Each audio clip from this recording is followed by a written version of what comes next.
Keanu Reeves sat in the corner of a dimly lit green room, sipping tea slowly, trying to calm his thoughts before the interview. He had been on countless talk shows in his career, but tonight felt different. This was not about his next movie or his latest charity work, or even about his life in Hollywood. Tonight, the spotlight would shine on someone else's niece, Claire. A quiet 18-year-old with a gentle voice and a story the world needed to hear. Claire had been through more than most people could bear. Her mother, Keanu's younger sister, had passed away when Claire was only 11. Her father was never in the picture, leaving her in the care of her grandmother. For years, Claire battled loneliness and questions about life that no one seemed able to answer. But a few months ago, something changed. She found a deep, unshakable peace that she said came from her faith.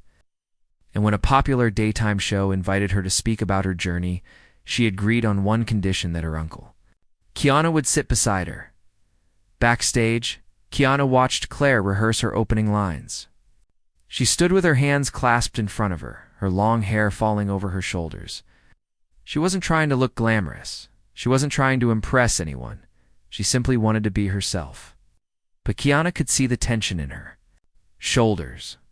She was about to face millions of viewers, and in the front row would be journalists ready to twist her words into headlines. He leaned forward and whispered, "You don't have to be perfect. Just be you. People need truth, not perfection."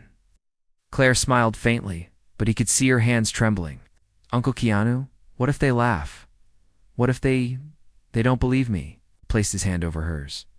"They might, but remember the story is not for everyone. It's for the ones who need it, and they will hear you." Minutes later, they walked onto the brightly lit stage. The applause was warm, but cautious, the kind of welcome that carried curiosity more than affection. The host, a sharp-tongued TV personality known for cutting off guests, greeted them with a smile that didn't reach her eyes. "Keanu Reeves, always a pleasure," she said, shaking his hand. "And this must be your niece Claire. I've heard you have something interesting to share with the world today." The audience shifted in their seats. Cameras zoomed in. Claire's lips trembled, but she took a breath and began. "I know I am young," she said softly, "but I have seen pain. I have seen loss. I used to believe the world was too broken to ever be fixed. I thought I was too small to matter. Then something happened, and it changed everything." The host raised an eyebrow. "And that's something?" Claire looked straight into the camera, her voice steady now. "I met Jesus." The room went still. The studio lights hummed in the silence. Few people in the crowd exchanged glances. As if unsure how to react, Keanu kept his eyes on her, nodding slowly, silently telling her to keep going. "I'm not talking about religion," Claire continued. "I'm talking about love that didn't ask me to earn it. I was at my lowest. I didn't think anyone could love me, but I learned. I was already loved, fully, and it gave me the strength to live again, to forgive, to hope." The host shifted in her seat, clearly uncomfortable. "So you're saying faith is what saved you?" Claire's voice didn't waver. "I'm saying Jesus saved me, and he can save anyone."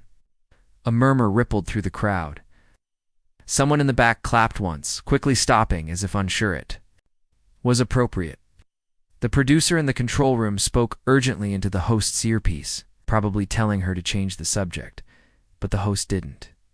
Instead, she leaned forward. "Do you understand, Claire, that not everyone watching believes what you believe? Some might find it naive." Keanu finally spoke, his voice calm but firm.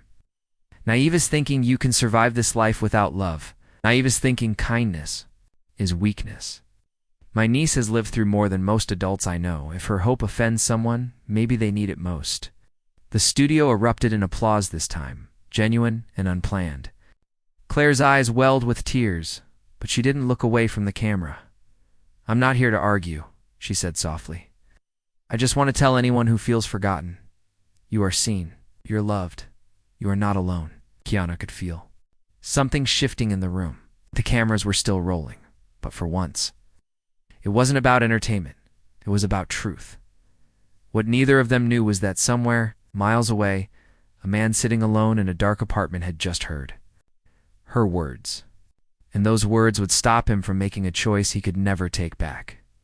Asterisk, the show ended. But the weight of Claire's words lingered in the air like a soft echo. Backstage, the crew moved quickly, wrapping up cables and shutting down lights. But several staff members quietly approached Claire to thank her. Some did it with a handshake, others with just a nod. One young camera operator whispered, "What you said? I needed to hear that," before walking away without waiting for a reply. Keanu noticed Claire was quieter than usual. She sat in a folding chair, staring at the floor, her hands still clasped tightly together. "You did it," he said, sitting beside her. "Did I?" she asked, her voice almost a whisper. "Uncle Keanu, I'm scared." "Start attacking me? What if they twist what I said?" He studied her face for a moment before answering. "They might, but truth is like light. Even if someone tries to cover it, it will find its way out. The people who needed your words today, they'll remember them, and that matters more than any headline." Just as he finished speaking, his phone buzzed. It was an unknown number, but something made him answer. A man's voice, trembling, came through the line. "Mr. Reeves, I don't know how to say this. My name's Michael. I was watching your niece on TV. I had a gun in my hand. I was ready to end everything. But then she said, I was seen. I was loved. And I dropped it." Keanu closed his eyes, his throat tightening. "Michael, I'm glad you called. You're not alone. Not now, not ever. Can you tell me where you are?" An hour later, they were in a quiet coffee shop across from Michael, a man in his late 30s.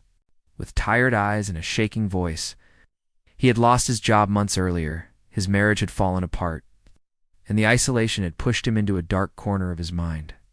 When Claire said those words, Michael said it was like she was speaking right to me. "I don't even know why I called. I just felt like I had to." Claire listened intently, tears in her eyes. "Michael, I don't know your whole story, but I know this. You matter. Your life matters. You still have more to see, more to give. Don't let pain decide your ending." For the next 2 hours, they sat with him, listening more than speaking. They didn't preach. They didn't push. They simply made sure he knew he wasn't invisible. By the time they left, Michael had agreed to see a counselor and promised to check in with Keanu. Later that night, as they drove through the city, Claire stared out the window, watching the blur of streetlights. "Uncle Keanu, if that was the only person who heard me today, it was worth it." "It was," Keanu agreed. "But something tells me he won't be the only one." He was right. Over the next few days, social media exploded with clips from the interview. The original network had only aired a short segment, but someone in the audience had recorded the full conversation and posted it online. Within 48 hours, it had millions of views. People from around the world commented with stories of how Claire's words had touched them. Teenagers struggling with depression, parents fighting to keep hope alive, soldiers feeling forgotten. But along with the love came the criticism. Some mocked her faith, calling her naive and brainwashed. Others accused her of using her uncle's fame to push a message. One night, Claire found herself scrolling through the comments until she stumbled on one that made her chest ache. It read, "This girl is just using religion as a way to get attention. She'll disappear in a week like everyone else." Closed the laptop, fighting back tears. "Maybe they're right," she whispered to herself. But Keanu, who had been watching her from the doorway, stepped inside. "No, Claire, they're wrong. Doesn't disappear just because someone covers their eyes." He sat beside her. "You started something, and I think you're supposed to keep going." She looked at him unsure. "Keep going? How?" "By showing up again," he said simply. "By speaking again. By letting people see you're not just a moment they can trust your voice." That night, neither of them knew that Claire's next step would not only prove her voice was real, it would put her in a position where her faith and courage would be tested in ways she never imagined. This was only the beginning. 3 weeks later, Claire received an email from a woman named Evelyn, who introduced herself as the founder of a nonprofit working with teens in troubled neighborhoods. She had seen the interview and invited Claire to speak at a community event. In Oakland, the audience would be small, maybe 50 kids and their families. But many of them were living through hardships that could harden the heart before it ever had a chance to trust to Claire Reed. The email twice before showing it to Keanu. "Should I go?" she asked. "I mean, what if I say the wrong thing? What if I can't reach them?" Keanu smiled gently. "Sometimes it's not about reaching everyone. It's about showing up for the ones who are ready to listen. If you feel it in your heart, go." So they went. The event was held in a worn-down community center with peeling paint on the walls and a basketball court where kids played while waiting for the program to start. The air smelled faintly of popcorn and old wood. The crowd was mixed. Some parents looked tired from long shifts at work. Some teens wore guarded expressions, arms folded as if daring anyone to try to inspire them. Claire stood backstage, her palms sweating. She glanced at Keanu, who gave her a reassuring nod. "Remember," he said quietly, "you don't need to impress them. Just tell the truth." When her name was called, she stepped onto the small stage. The microphone stand wobbled slightly, and the overhead lights buzzed faintly. "Hi," she began, her voice soft but clear. "I'm Claire. I don't know your stories, but I know what it's like to feel invisible. I know what it's like to feel like nobody sees you, like nobody cares what happens to you." Some of the teens looked away, others kept their eyes fixed on her. "When I was 11, I lost my mom," she continued, "and for a long time, I didn't think I'd ever be okay again. I thought maybe my life didn't matter, but I learned. I was wrong. It does matter. So does yours. Every single one of you matters more than you know." Her words hung in the air for a moment before she added, "I don't have a magic answer for all the hard things you face. But I can tell you what helped me, knowing I was loved even when I felt unlovable. Knowing I wasn't forgotten. Love came from Jesus. But it also came from people who decided to care even when they didn't have to." As she spoke, a boy in the second row raised his hand. He looked no older than 14, with a scar across his cheek and a defiant look in his eyes. "Yeah, but what if nobody cares?" he asked. "What if everyone just walks away from you?" Room went still. Claire took a step toward him. "Then you find the one person who stays, even if it's just one. Sometimes that's all it takes to change your whole life. And sometimes you have to be that person for someone else." The boy didn't respond, but his gaze softened slightly. After the talk, people lined up to speak with Claire. Some shared their own struggles. Others just wanted to thank her. One young girl hugged her tightly without saying a word. As they left the center, Keanu noticed someone following them to the parking lot. It was the boy from the second row. He hesitated before speaking. My name's Jaden," he said. "What you said about being the one who stays? I think I want to do that. For my little sister." Claire's eyes lit up. "Then start now," she said. "She needs you more than you know." They drove back to Los Angeles that night in silence, both lost in thought. Claire stared out the window, watching the highway lights streak past. "Uncle Keanu, I think this is what I'm meant to do," she finally said. "What's that?" "Show up. Keep speaking. Keep telling people they matter." He nodded slowly. "Yeah, then we'll find a way to make that happen." But neither of them knew that before long. Claire's voice would reach a place far bigger than a community center into the heart of a world stage where her message would be tested under pressure and watched by millions. This was only the beginning. 2 months later, an unexpected invitation arrived. A major international youth summit in New York City wanted Claire to be one of their keynote speakers. The event would be televised worldwide and streamed to millions online. The list of other speakers included world leaders, celebrities, and top business figures. When Claire read the email, her hands went cold. "Millions, Uncle Keanu. I don't think I can do that. What if I freeze? What if I mess up?" Keanu put the letter down and looked her in the eyes. "You're not being asked to be perfect, Claire. You're being asked to be real, and you've already done that." Still, she spent the next weeks battling waves of anxiety. She practiced in front of the mirror, in front of Keanu, even in front of strangers at a small park to get used to speaking in public. But as the summit drew closer, the weight of what was ahead pressed heavily on her shoulders. The day of the event, the venue buzzed with energy. Massive screens displayed the summit's theme, voices that changed the world. The hall was filled with thousands of people from different countries, many wearing headsets for live translations. Backstage, Claire's knees felt weak. She could hear the applause for the speaker before her, a tech billionaire delivering a polished talk about innovation. Then, the announcer's voice rang out, "Please welcome KeanuReeves." She stepped onto the stage. The bright lights momentarily blinded her, and for a second, the sight of so many faces almost made her turn around. But then, she saw Keanu. In the front row, his eyes steady on hers, and she took a breath. "Good morning," she began, her voice trembling. "I'm not famous. I'm not powerful. I don't have a big company or millions of dollars. But I have something I think the world needs a reminder." The room grew quiet. 2 years ago, I thought my life didn't matter. I had lost my mom. I had no father. I felt invisible, and then I learned something that changed me, that I was seen, that I was loved without earning it. And I want to tell you something. So are you. Her voice steadied as she spoke, each word finding its way into the silent hall. It doesn't matter how far you've fallen or how broken you feel. You still matter. You are not your mistakes. You are not your failures.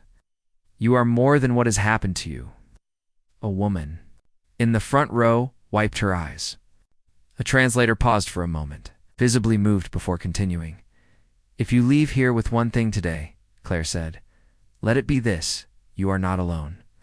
Even if the whole world walks away, there is love that will never leave you. Me, that love comes from Jesus, and it is for you too." The hall was silent for 3 long seconds, and the applause began soft at first, then rising until the sound filled the entire venue. Some stood. Some cried as Claire left the stage. She was met by journalists wanting interviews, organizers thanking her, strangers pressing notes of gratitude into her hands. But as she and Keanu walked toward the exit, a tall man in a suit stepped into their path. "Miss Reeves," he said in a low voice, "my name is Daniel Roberts. I work for an international news network. What you just said is going to be controversial. Some will try to shut it down. I hope you're ready." Keanu stepped forward protectively. "Are you saying she's in danger?" The man hesitated.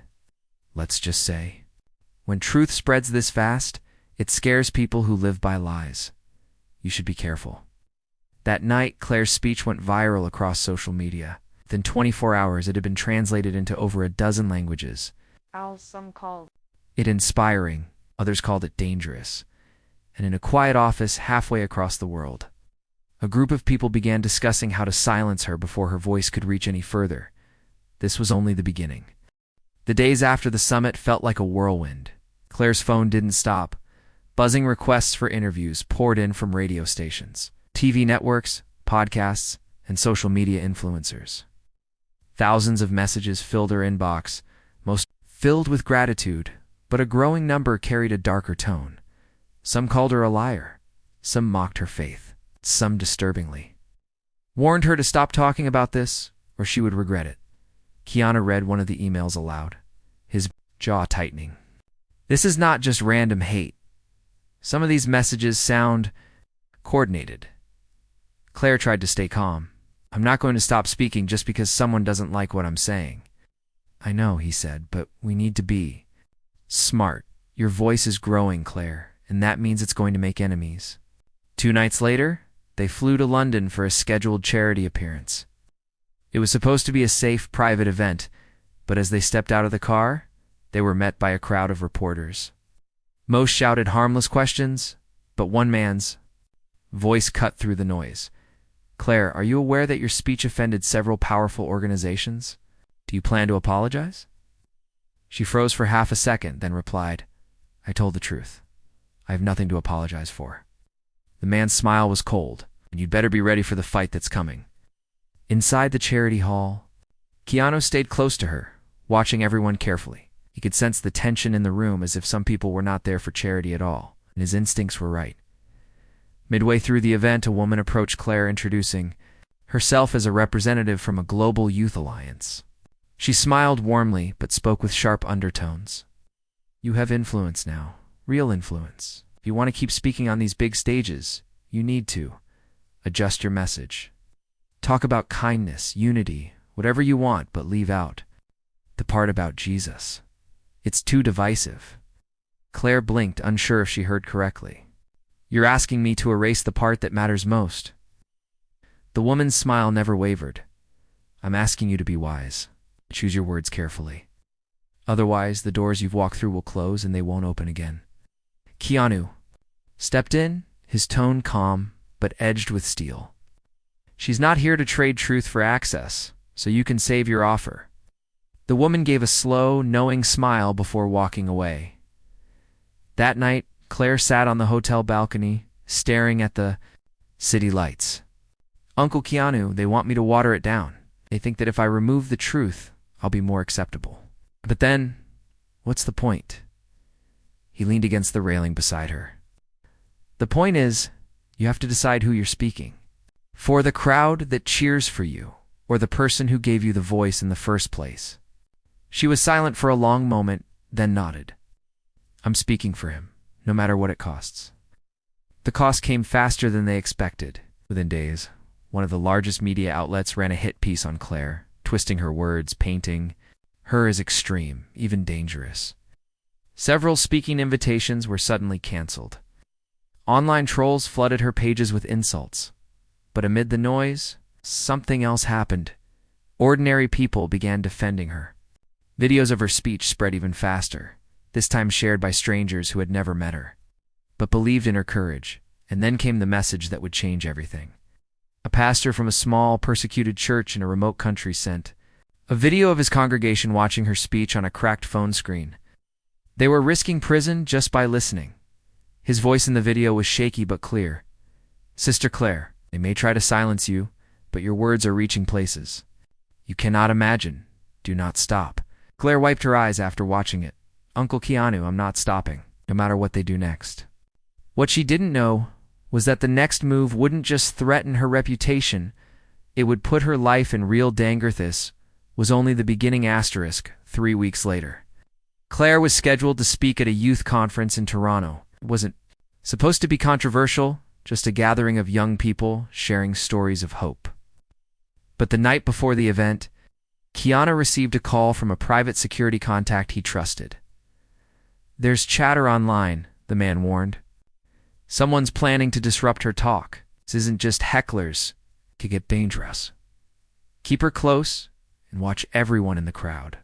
Keanu didn't tell Claire the full extent of the threat, but she could see it in his eyes as they arrived at the venue the next morning. Security guards flanked the stage, scanning the audience. When Claire walked out to speak, the room erupted in applause, but there was an edge to the energy like the air before a storm. She began her talk as usual, her voice steady, speaking about the power of knowing you are loved and never alone. Then it happened. Halfway through her speech, a man in the middle row stood up and shouted, "Stop spreading lies." Another voice joined in, then another. A small group began shouting. Over her, trying to drown her out, Claire paused, gripping the microphone. Keanu stepped forward from the wings, ready to intervene. But she lifted her hand slightly, telling him without words that she wanted to handle it. She stepped to the edge of the stage, her eyes locking on the man who had shouted first. I hear your anger. I don't know your story, but I know anger usually hides pain. I'm not here to fight you. I'm here to tell you that even you, yes, you are loved. You don't have to take my word for it, but it's true. The man froze, his jaw tightening. The shouting quieted. Then Claire turned back to the rest of the crowd. People will always try to silence what makes them uncomfortable. But truth doesn't need volume to be powerful. It needs courage. I'm not afraid to say this. There is love that will never leave you, no matter who you are or what you've done, and that love has a name. She took a deep breath. For a long moment, the room was silent. Then, unexpectedly, applause began from the back. It spread forward until nearly the whole crowd was standing.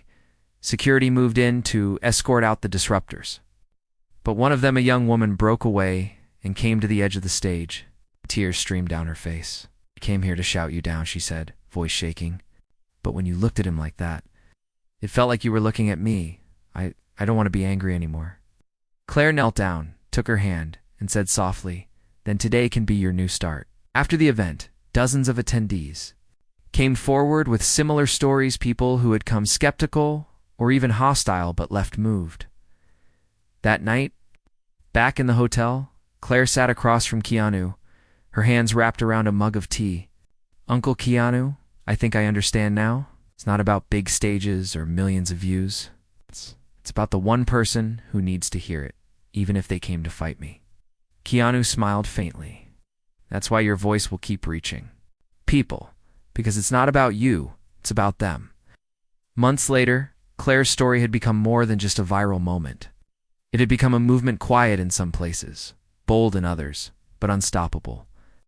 She still faced critics, still received threats, but she also received messages from people in places she never imagined, telling her how her words had saved them. And every time she remembered the very first person her voice reached, that man, named Michael Ann, the night she realized that one honest voice, spoken with love, could ripple out further than she would ever see. And she knew, deep in her heart, this was only the beginning.